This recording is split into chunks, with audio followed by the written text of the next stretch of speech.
नमस्कार बच्चों, स्वागत है आपका द पल्लवी एकेडमी में। बच्चों, आज मैं आपके लिए बहुत ही महत्वपूर्ण टॉपिक लेकर आई हूं और ये टॉपिक कक्षा 8वीं से लेकर और कक्षा 12वीं तक सभी के लिए अति महत्वपूर्ण है। मैंने अक्सर देखा है कि बच्चों को संधि में व्यंजन संधि के शब्दों को पहचानने में और उनके विच्छेद करने में बहुत समस्या आती है। तो आज मैं आपको व्यंजन संधि के बारे में संक्षिप्त में बताऊंगी। दूसरा, मैं शॉर्ट ट्रिक्स बनाकर आपके लिए लाई हूं जिनके द्वारा यदि आपने वो ट्रिक्स मेरी समझ ली तो 90% आपकी व्यंजन संधि से संबंधित शब्दों में कोई भी गलती नहीं होगी।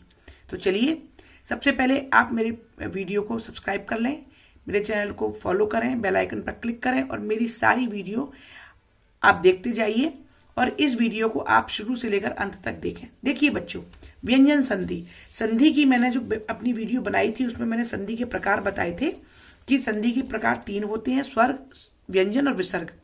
स्वर में स्वर का मेल होता है, लेकिन व्यंजन संधि में जो मेल होता है वो व्यंजन और व्यंजन का होता है या स्वर या व्यंजन का होता है। ठीक है, तो व्यंजन संधि की पहचान क्या है कि व्यंजन संधि में स्वर का व्यंजन से मेल होगा अथवा व्यंजन का व्यंजन से मेल होगा। सबसे पहली वीडियो में मैंने आपको वर्णमाला का विस्तृत ज्ञान दिया था। व्यंजन वर्ण जो है वो का से लेकर और ज्ञा तक के वर्ण माने जाते हैं व्यंजन वर्ण।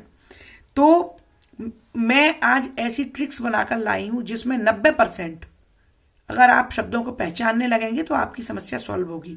देखिए, अक्सर व्यंजन संधि के जो शब्द होते हैं उनमें या तो अनुस्वार अनुनासिक का प्रयोग होता है ना, जैसे अंक की बिंदी, अथवा आधा शब्द अक्षर आता है शब्दों में, है ना, या द्वित्व वर्ण आते हैं जैसे जगन्नाथ, देख रहे हैं आप, संकल्प, सम्मान। तो ऐसे जब आप शब्द देखें तो आप पहले उसे व्यंजन संधि का शब्द आंकें जैसे।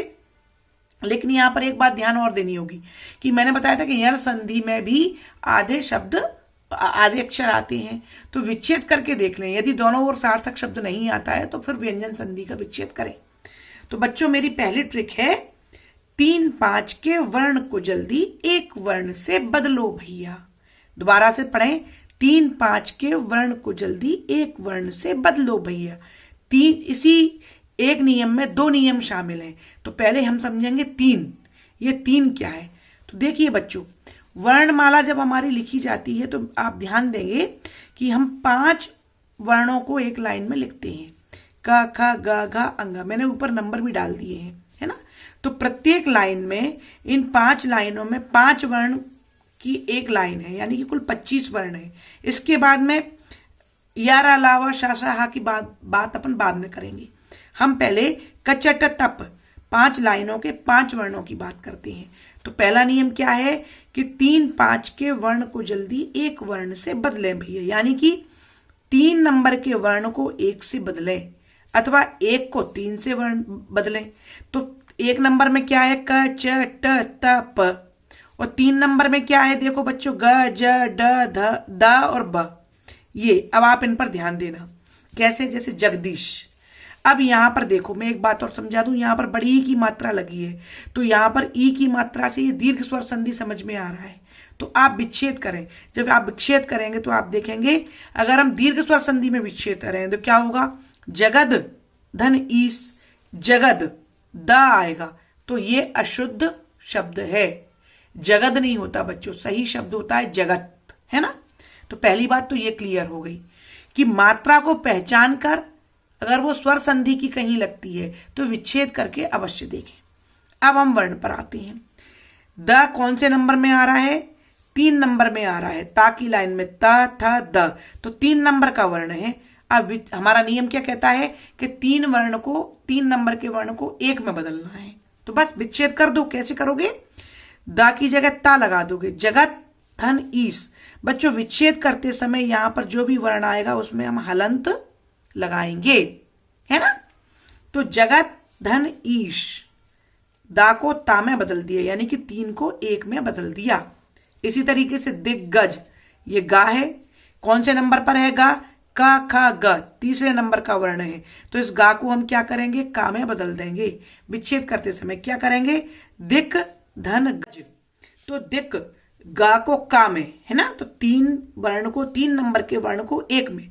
तो जब भी आप 3 नंबर के वर्ण को यहां कहीं लिखा देखें तो सबसे पहले उसको 1 में बदल के आप पहले नियम से व्यंजन संधि का विच्छेद कर सकते हैं।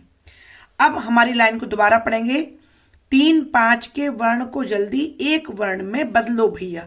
तो अभी हमने 3 को 1 में बदला था। अब अगला नियम हमारा नंबर 2 नियम कहता है कि 5वें नंबर के वर्ण को, किसको, 5वें नंबर के वर्ण को हम कहां बदलेंगे, 1 में बदलेंगे। तो 5वें में कौन सा वर्ण आ रहा है, देखो बच्चों, 5वें नंबर पर वर्ण आ रहा है अंगा, या, णा, न और म। कौन से वर्ण आ रहे हैं 5वें पर, देखो पहला वर्ण है कचट तप, अंगा, या, णा, न, म। ये 5वें नंबर के वर्ण आप देख पा रहे हैं।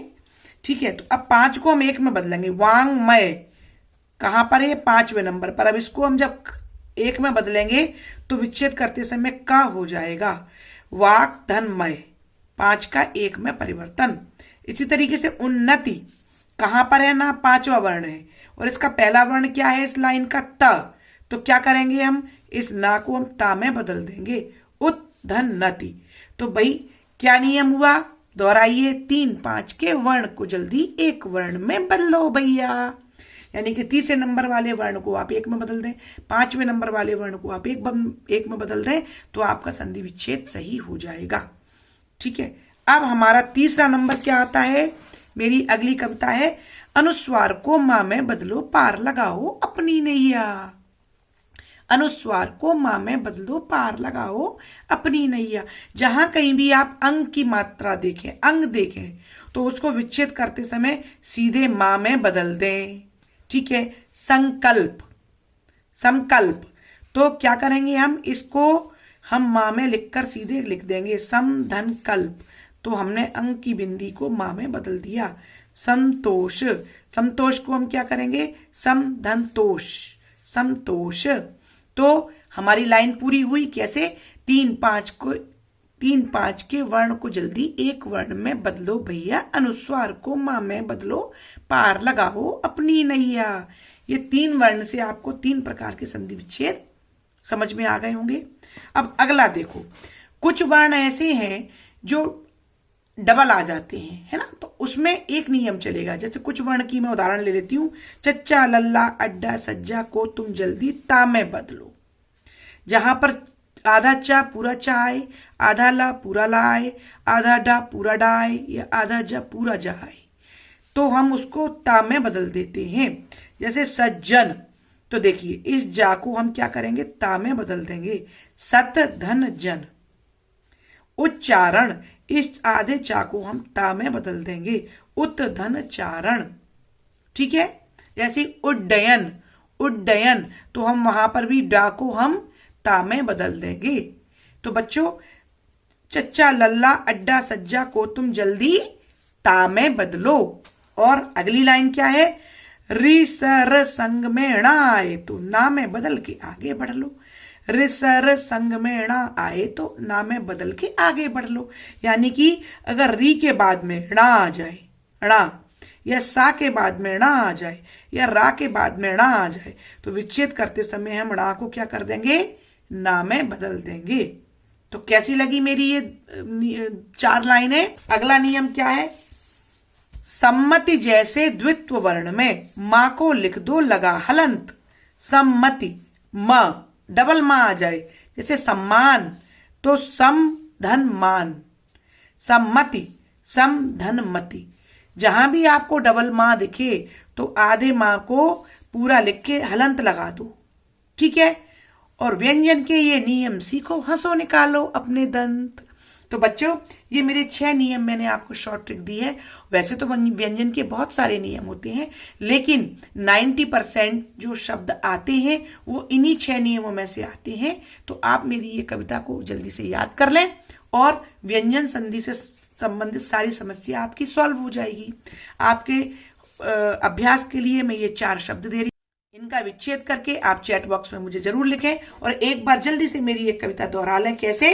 पहला नियम है 3-5 के वर्ण को जल्दी एक वर्ण में बदलो भैया, अनुस्वार को माँ में बदलो, पार लगाओ अपनी नैया, चच्चा लल्ला अड्डा सज्जा को तुम जल्दी ता में बदलो, रिसर संग में ना आए तो ना में बदल के आगे बढ़ लो, सम्मति जैसे द्वित्व वर्ण में माँ को लिख दो लगा हलंत, व्यंजन के ये नियम सीखो हंसो निकालो अपने दंत। बस जल्दी से मुस्कुराओ, मेरी इस वीडियो को पूरा बार बार देखो और इन नियमों से संबंधित शब्दों का अभ्यास करो। मुझे पूरी उम्मीद है कि मेरी ये जरा सा प्रयास आपको व्यंजन संधि से संबंधित सारी समस्याओं का सॉल्यूशन देने में कामयाब रहेगा और आपको मेरी वीडियो जरूर पसंद आ रही होगी। मेरी आगे इसी प्रकार की शॉर्ट ट्रिक्स और मजेदार ट्रिक्स को देखने के लिए मेरे चैनल को सब्सक्राइब करें, मुझे फॉलो करें, बेल आइकन पर क्लिक करें और लाइक अवश्य करें। और आपकी जो भी समस्या है आप चैट बॉक्स में लिख कर भेजें। मैं इसी प्रकार से सरल तरीके से आपको अपनी वीडियो में समझाने का प्रयास करूंगी। आपके उज्जवल भविष्य के लिए बहुत बहुत शुभकामनाएं। धन्यवाद।